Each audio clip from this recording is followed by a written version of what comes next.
Within the marble halls of Themyscira, sunlight poured through towering columns as Diana sat before her mother. Hippolyta's voice was calm but firm as she asked how her daughter's studies were progressing. Diana, eager, recounted her lessons, how she had mastered the tongues of Satyr, Atlantean, Centaurian, and Gorgon. She even spoke of relic books containing languages of the outside world, Mandarin and English. Her mother, however, dismissed such pursuits. "When you are queen, knowing the dialects of the creatures on this island will serve you well. But waste no time on the languages of the outside world. Nothing survives there now." Diana bowed her head, answering softly, "Yes, mother." As Hippolyta adorned her hair with golden ornaments, Diana hesitated, her voice uncertain. She asked when she would be taught the arts of war. Her mother brushed aside the request. "There is no need for a princess to learn such things. Your focus must lie elsewhere." To Hippolyta, Themyscira was a realm of peace. The battles of old, fought in the outside world, were no longer necessary. The young princess pleaded with urgency. "If danger should breach our walls, I want to be ready.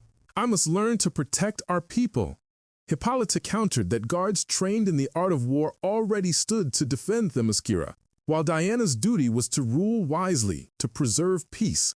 But Diana's spirit burned with defiance. She saw little value in tending gardens or memorizing the drunken tales of Dionysus.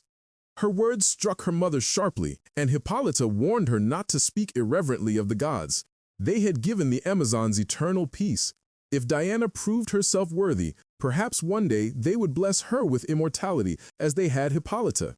Yet Diana's voice fell to a whisper heavy with truth. "What if I do not wish to become immortal?" The conversation ended there. With sorrow clouding her face, Hippolyta dismissed her. "Our time is over. Return tomorrow at the same hour." Diana bowed her head, replying only, "Yes, mother," before hurrying away down the echoing halls. Alone outside the palace, Diana's frustration grew. She wandered past the statues of warriors long past, her fists clenched, her heart heavy. A flash of light caught her eye, a feather drifting down from above, a subtle sign, perhaps, of the god's unseen presence.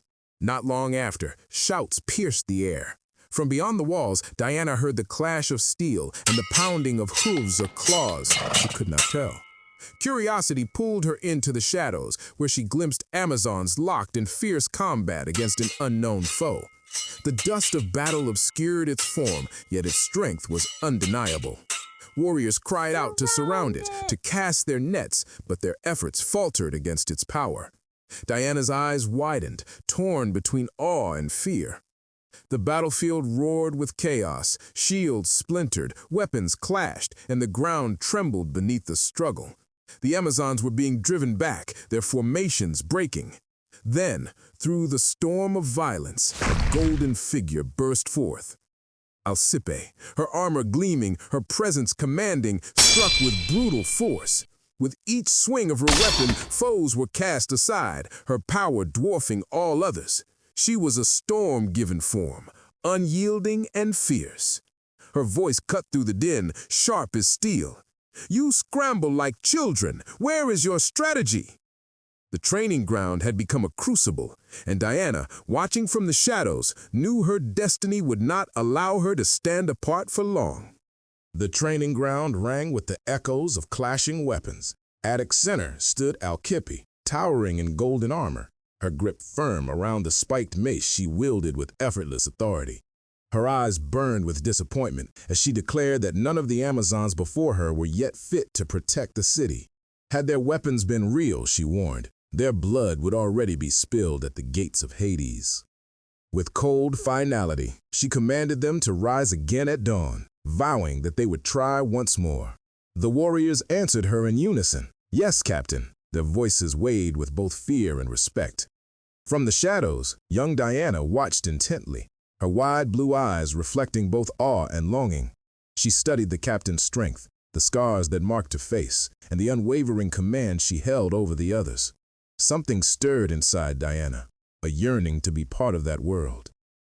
The beaten trainees groaned as they removed their helmets, muttering amongst themselves.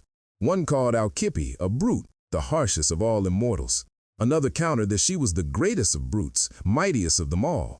Unlike the others who sought council seats in temples, bowing endlessly to the gods, Alkippe had chosen instead to pass down the knowledge of battle, ancient arts that would otherwise vanish into time.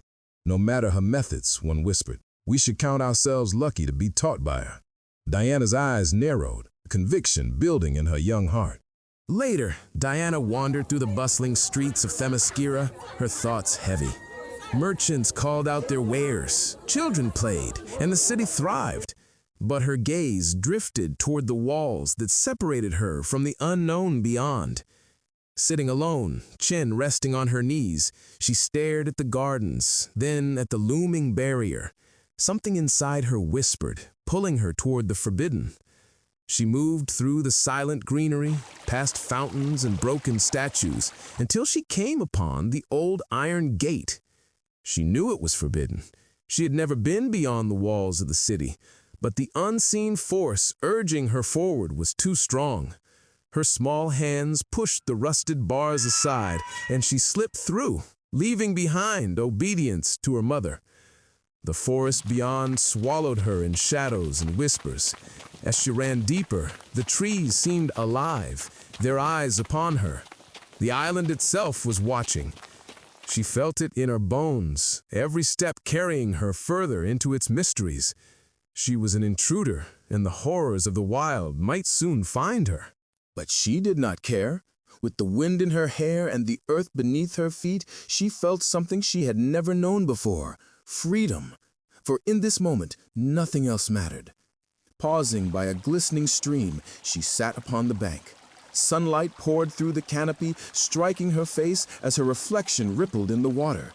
Below the surface, mermaids swam gracefully, their forms hidden from her sight but present in the ancient waters. Diana's heart pounded, a mix of fear and wonder. Then the forest shimmered. A golden stag emerged, its body glowing with light, antlers like living fire curling toward the sky. It stood before her, radiant and unearthly. Diana's lips parted in surprise. "You want me to follow?" she whispered, her voice trembling with hope. The stag turned and began to walk. Diana rose, her bare feet pressing into the moss as she followed. It was as if the island itself had opened its arms, embracing her. For in this moment it had chosen her, Diana, the mortal child, to witness the true Themyscira. Together they came to a cliffside where the island revealed its ancient heart.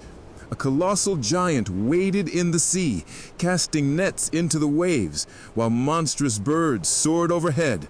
Broken pillars jutted from the earth, relics of a time long past, yet still alive. Diana stood in awe, her eyes wide, as the golden stag remained by her side. Themyscira was not only her home, it was a living haven of forgotten wonders.